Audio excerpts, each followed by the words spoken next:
At this point, we have our final project at Rev 0. What we want to do is make a new revision of this, and we can't do it inside Platform.io. We're going to have to do it from the operating system. To make the next revision of Project Rev 0, we can just right-mouse click on it on a Mac. And on the Mac, we can just go down here to Duplicate, and it's going to create a Rev 0 copy. And from here, we can say Rename. And we can then change it from Rev 0 copy to just Rev 1, and we're pretty much ready to go. Let's see how we do this on Windows. To make the next revision on Windows, we can simply right mouse click here and say copy, and then we can just click on our screen here and say paste. At this point, it's going to bring a copy down here. And all we have to do again is just go here now to rename. And when we do, we can get rid of the copy again and just make it Rev 1. So on both Mac and PCs, we can very easily make a Rev 1 and then start using it in Platform.io. Now that we have Project Rev 0, we can very simply go up here and say File, and we can say Add Folder to Workspace. And we can go up here and load up our Rev 1. And if we say Add, it's going to come in. Now if we take a look at our source file here, there it is. And if we look at our source file from here, it's exactly the same. And same with the PLATFORMIO.ini. At this point, we can remove folder from Workspace, and we've got our Rev 0 already stored away. And then we can start adding code here and continuing on. In your lab section under ESP Labs, if you scroll down, you're going to find a couple of entries here at the bottom that's going to help us do our project. You've already watched the MCO455 project video part 1, and what you're watching now is the MCO455 project video part 2. And it's going to go through project coding part 2. So let's take a look at that. When we look at project coding part 2, we're going to see an enhanced version of our programmer's block. And here it's going to explain how these various key presses of 1, 2, 3, and 4 from our TV remote are going to access various functions on our burglar alarm system. Number 1 is going to turn on the alarm system where if we choose option 2, it's going to start counting down on our 4-digit display. It's going to say on the LCD that please leave now. And when it finishes its count down, it's going to say on the LCD motion sensing. And if all of a sudden the passive infrared is going to detect motion, it's going to then on our LCD screen have flashing displays of intruder detected in red and white. And at that point, it's going to wait for us to choose option 3 to disarm the alarm. And then it's going to give us that same option again of 2 or 4 to either arm the alarm again or shut off the alarm. Now inside our program, we're going to use a global variable called SELECTOR. And it's going to have values 0 to 4. Now a selector value equaling 0 is going to say the alarm is off since no buttons were pressed on your TV remote. And at that point, it's always going to have your humidity and temperature on your LCD being constantly updated. Now, as you go through your code, it's going to go through selector equals 1, where the alarm is on, selector equals 2, where you press the 2 to actually count down on the 4, 7 same displays and so forth. And then when it flashes, after it's detected motion, selector will then be 3 to allow you to disarm the alarm. And eventually, you've got selector equals 4, where you actually want to get out of the alarm system and back to the original state of having the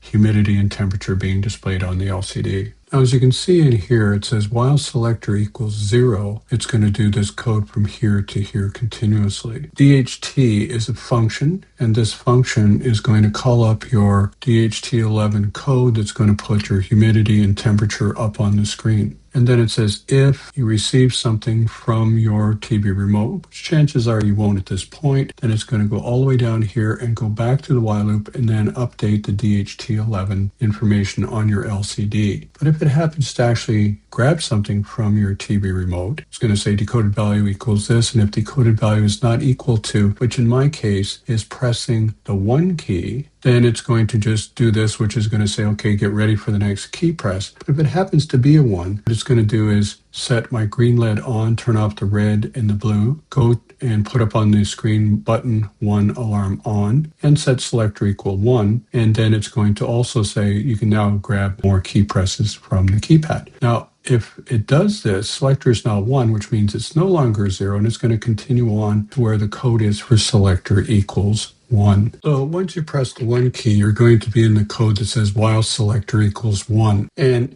in here it says while you don't receive anything from the TV remote, notice the semicolon, it's going to sit here. It's just going to constantly be checking on this line for something coming in from the TV remote. And if nothing comes in, it's going to sit here forever. But once it does have something come in, it's going to decode that value and says if the decoded value is not equal to either the code for a 2 or the code for a 4, then it's just going to say resume, and it's go back up into here and say keep checking for codes coming in from the TV remote. However, if it is a 2 or a 4, is this value a 2 key? If it is, I'm going to say button 2 alarm arm, and that's going to show up on the LCD. It's going to turn off the green and the blue and turn on the red, and it's going to say selector equals 2, so it can go to the selector equals 2 code. However, if it's not a 2, then it has to be a 4, and it's going to say button 4 alarm off. It's going to change this to be red on, blue on to make it purple color to match the screen, and it's going to set selector back to 0, wait 3 seconds, and it's again going to wait for a new key press. Now you'll notice that there's nothing that says while selector equals 2, because you're going to have to write that code yourself. Now all it's going to do is print alarm armed message on the LCD, countdown from 10 to 0 on the 7-segment displays, print motion sensing on the LCD, and then change selector equals 3. And I think you should be able to handle that quite nicely. Now in the code below, it's going to deal with the input from the passive infrared motion detector, and it's going to actually initialize an interrupt. Now you'll notice at the start of your program, because you want to make sure you've got a default here for motion detected, it's going to have to be set equal to 0 in the part of your program at the start that actually initializes global variables, because motion detected will have to be a global variable. Now in this code, it sets up an external interrupt for the passive infrared motion detector that will trigger on the rising edge. You can see here where it says attach interrupt digital pin to interrupt, which has to be set to the interrupt pin that you've got connected to your PIR, and at ISR, so that's going to be your interrupt service routine address. And then you've got rising here, and that's why it's going to be done on the rising edge. So it does the attach here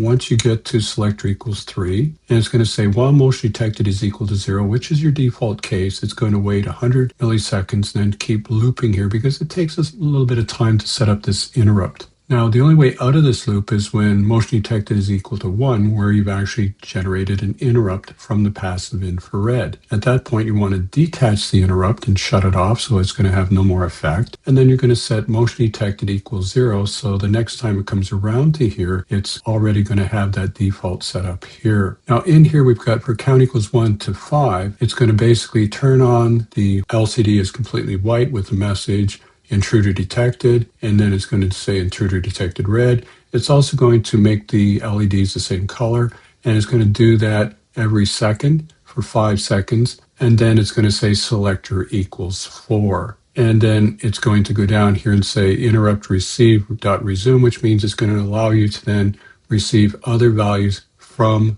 your TV remote. Now, this is Rev 2 for me to get the final version, but you may require a lot more revs because you don't want to do too many big steps in a row and then have to rewind back to the previous rev and so forth. And once you do, you should put in your name and the date here. Everything in the programmer's block will remain the same. And you need a function prototype area. Now, we've already done this on Rev 0 where we put all these things in here for the LCD.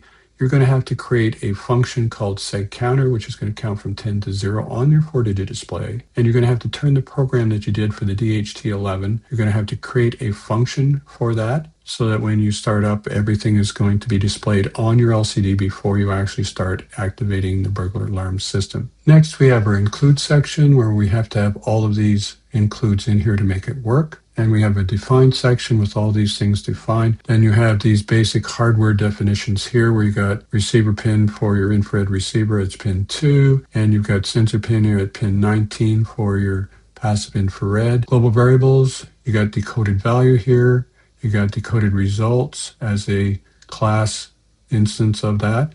You got selector, as we talked about before, set to 0 to begin with.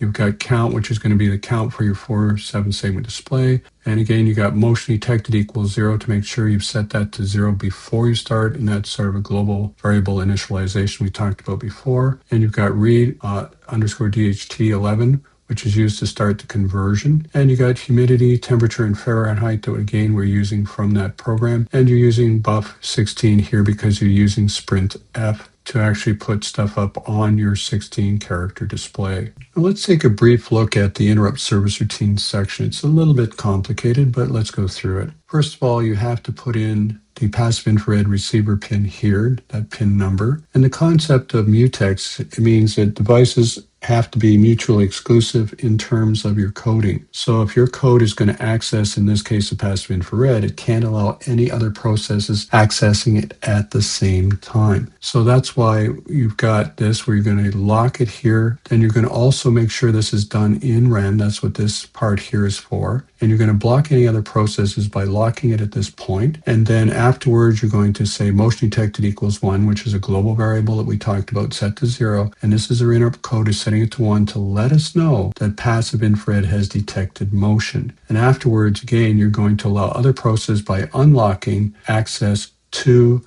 your passive infrared motion detector. Finally, let's take a look at our PLATFORMIO.ini file. Now, one of the things you're going to find that's very important no matter what you're working on with the ESP32 is it requires libraries. So this particular one here is going to deal with the infrared remote. And you also, if you want to format stuff up on the PC screen with various ANSI escape sequences, you need this. We don't really need it in our project here.